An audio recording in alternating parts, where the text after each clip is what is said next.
ஞானானந்தமயம் தெய்வம் நிர்மலஸ்படிகாகிருதிம் ஆதாரம் சர்வ வித்யானாமயக்ரீவம் உபாஸ்மகே.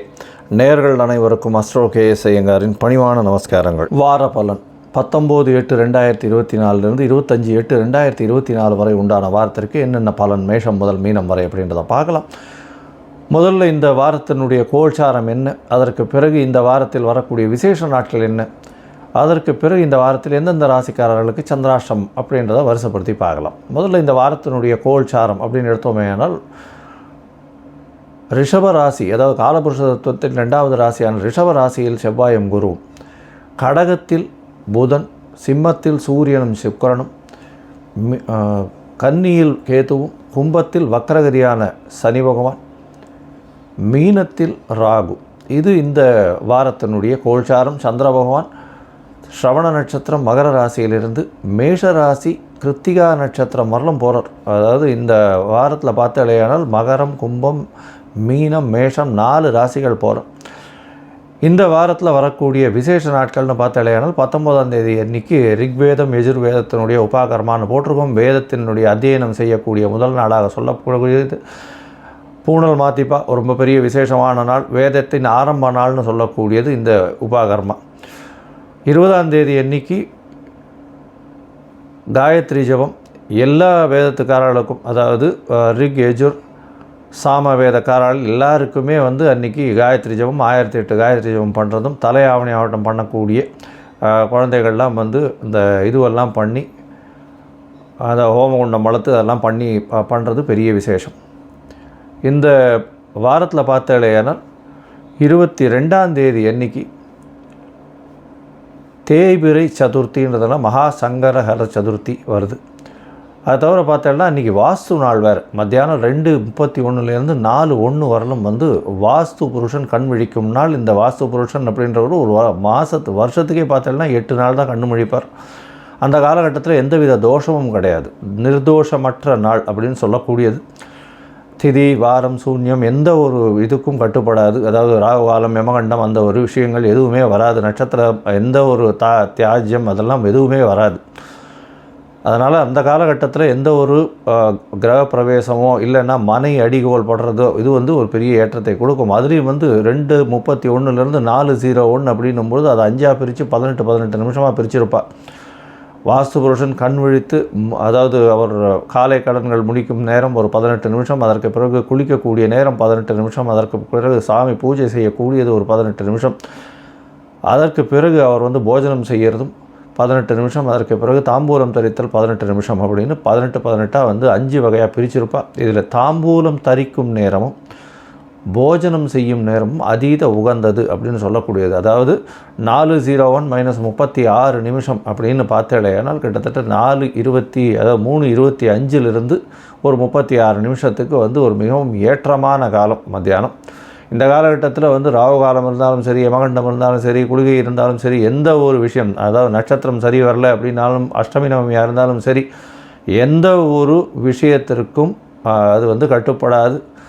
அதில் வாஸ்து புருஷன் கண் விழிக்கும் நாள் மிகவும் ஏற்றமான காலகட்டம் அப்படின்னு சொல்லக்கூடியது. இது 22ஆம் தேதி அன்னைக்கு மத்தியானம் ஒரு 2:30 2:31 4:01 வரலும் இருக்குது.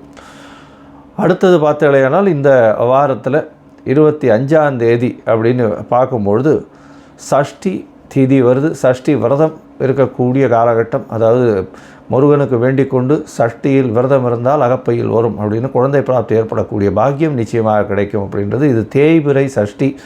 இந்த காலகட்டத்தில் தேய்பிரை சஷ்டியில் எதிரிகளை வீழ்த்துவதற்காக விரதம் இருப்பார்கள், கஷ்டங்கள் போவதற்காக விரதம் இருப்பார்கள். அதை தவிர பண முடை இருப்பதற்கு, அதற்கு போவதற்கு அந்த கஷ்டங்கள், பண கஷ்டம், மன கஷ்டம் இது ரெண்டும் போகிறதுக்கு உண்டானதுக்கு பண்ணக்கூடியது. ஒரு வருட காலம் பண்ணக்கூடியது. அதனால் இதன் மூலியமாக பெரிய வெற்றி கிடைக்கக்கூடிய காலகட்டம். கஷ்டத்தை விட்டு வெளியில் வரக்கூடிய வாய்ப்புகள் நிச்சயமாக உண்டு. இந்த வாரத்தில் வரக்கூடிய சந்திராஷ்டம ராசிகள்னு பார்த்தாலேயானால் மிதுனம், கடகம், சிம்மம், கன்னி இந்த 4 ராசிக்காரர்களுக்கும் சந்திராஷ்டம காலங்கள் அப்படின்னு சொல்கிறோம்.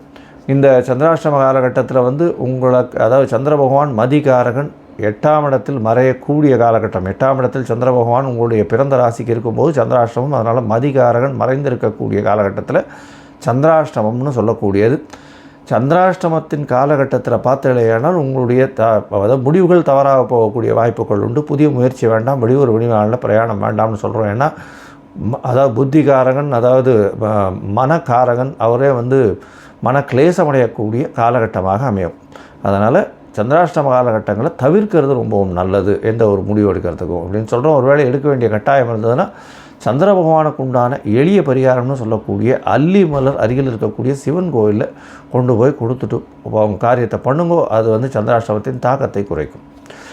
சரி, இந்த வாரம் ஒரு ராசியாக மேஷம் முதல் மீனம் வரை 19/8/2024 25/8/2024 வரை உண்டான பலன்களை பார்ப்போம். அதற்கு முன்னாடி என்னுடைய மொபைல் நம்பர் கீழே ஸ்க்ராலிங்கில் போயின்னு இருக்கும். உங்களுக்கு அஸ்ட்ராலாஜிக்கல் கன்சல்ட் தேவைப்பட்டதுன்னா எனக்கு ஃபோன் பண்ணுங்க, நான் அப்பாயின்மெண்ட் தரேன்.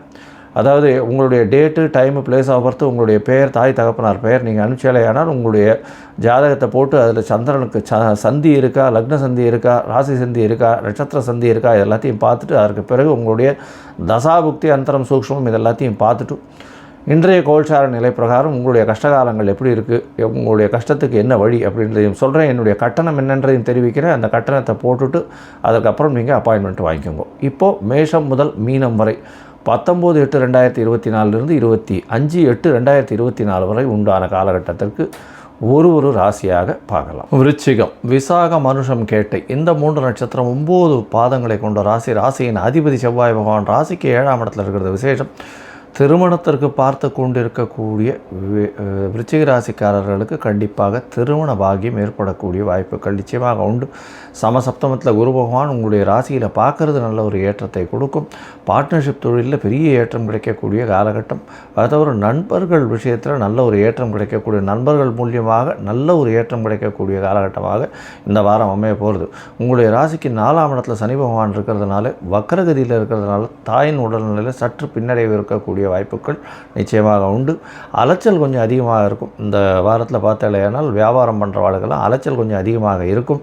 இருந்தாலும் அந்த அலைச்சல் மூலியமாக பொருள் வரவு அதிகமாக இருக்கக்கூடிய காலகட்டமாக அமையப்போகிறது.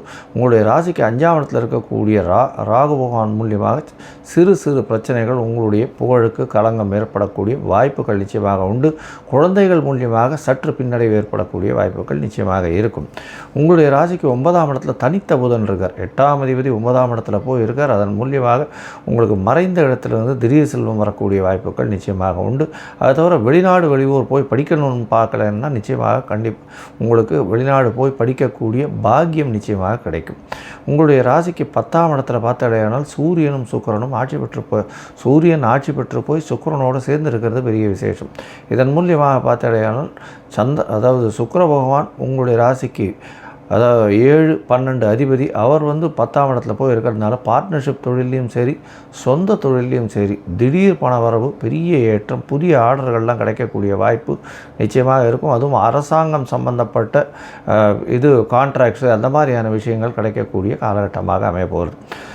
இந்த வாரம் அதாவது 19/8/2024 25/8/2024 வரை உண்டான வாரத்தில் சந்திர பகவான் உங்களுடைய ராசிக்கு 3ஆம் இடத்துல இந்த வாரத்தை ஆரம்பிக்கிறார்.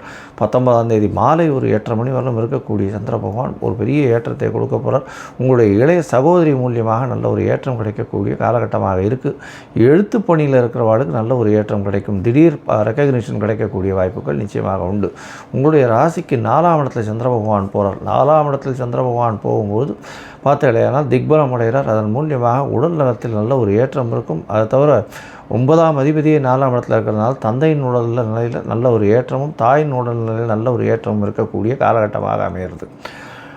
உங்களுடைய ராசிக்கு 4ஆம் இடத்துல இருக்கக்கூடிய சந்திர பகவான் புதிய வீடு மனை வாங்கக்கூடிய பாக்கியத்தை ஏற்படுத்துவார். இருந்தாலும் அலைச்சல் கொஞ்சம் அதிகமாக இருக்கக்கூடிய வாய்ப்புகள், உடல் நலத்தில் சற்று பின்னோக்கி செல்லக்கூடிய வாய்ப்புகள் நிச்சயமாக இருக்கும். உங்களுடைய ராசிக்கு 5ஆம் இடத்துல சந்திர பகவான் போகிறார். ராகுவோட சம்பந்தம் 9ஆம் அதிபதி 5ஆம் இடத்துல இருக்கிறது, ஒரு திரிகோணாதிபதி இன்னொரு திரிகோணத்தில் இருக்கிறதன் மூலியம் நல்ல ஒரு ஏற்றம். ஏன்னா 1, 5, 9ன்றது திரிகோணத்தை சொல்கிறோம். அதில் 1ஆம் இடம் கேந்திரத்துக்கும் கோணத்திற்கும் ஒரே இதுவாக இருக்கிறதுனால 5, 9 மிகவும் ஏற்றமான விஷயமாக சொல்லக்கூடியது. இது 9ஆம் அதிபதி 5ஆம் இடத்துல இருக்கிறது பெரிய ஏற்றம். இதன் மூலியமாக உங்களுக்கு பூர்வ புண்ணியஸ்தானம் வலுப்பெற்று போகிறதுனால நல்ல ஒரு ஏற்றம் கிடைக்கக்கூடிய காலகட்டமாக இந்த வாரத்தில் அமையிறது. உங்களுடைய ராசிக்கு பார்த்தீங்கன்னா சப்தமத்தில் சந்திர பகவான், அதாவது 6ஆம் இடத்துல சந்திர பகவான் போகிறார். சந்திர பகவான் 6ஆம் இடத்துல போகும்போது 24ஆம் தேதி அதிகாலை 1:30 மணியிலிருந்து 26ஆம் தேதி காலை ஒரு 4:30 மணி வரலும் இருக்கக்கூடிய காலகட்டம். சந்திர பகவான் 6ஆம் இடத்துல இருக்கிறது பெரிய விசேஷம். 9ஆம் அதிபதி 6ஆம் இடத்துல இருக்கிறதுனால மறைந்த இடத்துலேருந்து திடீர் பொருள் ஒரு புதிய வேலை கிடைக்கக்கூடிய பாக்கியம் நிச்சயமாக உண்டு. தந்தையின் உடல் நலத்தில் சற்று ஏற்றம் இருக்கும். அதை தவிர தந்தையின் மூலியமாக உங்களுக்கு புதுசாக வேலை கிடைக்கக்கூடிய காலகட்டமாக இந்த வாரம் அமையிறது. இந்த வாரத்தில் நீங்கள் அருகில் இருக்கக்கூடிய மாங்காடு அம்மனை போய் சேவிச்சுட்டு வர்றது பெரிய ஏற்றத்தை கொடுக்கும். இந்த வாரத்தில் இந்த சமையல் கலை வல்லுநர்கள், காய்கறி பழங்கள் விற்கிறவங்க, மண் அதை தவிர செங்கல், ஜல்லி இந்த மாதிரியான விஷயங்கள் விற்கிறவங்க, அதை தவிர லேண்டு, ரியல் எஸ்டேட் பண்ணுறவங்களுக்கெல்லாம் பெரிய ஏற்றம் இந்த வாரம் நிச்சயமாக வரும். மாங்காடு அம்மன் கோவிலில் போயிட்டு உங்களால் முடிஞ்ச அளவுக்கு இந்த நல்லெண்ணெய் தானம் பண்ணிட்டு வாங்க. நல்ல ஒரு ஏற்றமும் மாற்றமும் இந்த வாரம் உங்களுக்கு நிச்சயமாக வரும். லோகா சமஸ்தா சுகினோ பவந்து. நன்றி, நமஸ்காரம். Astro KS Iyengar YouTube channel பார்த்தமைக்கு நன்றிகள். மேலும் இது போன்ற ஆன்மீக ஜோதிஷ தகவல்கள் உங்களை அடைய astro KS Iyengar YouTube channel subscribe செய்யவும், பெல் ஐக்கானை மறக்காமல் அழுத்தவும். நன்றி, வணக்கம்.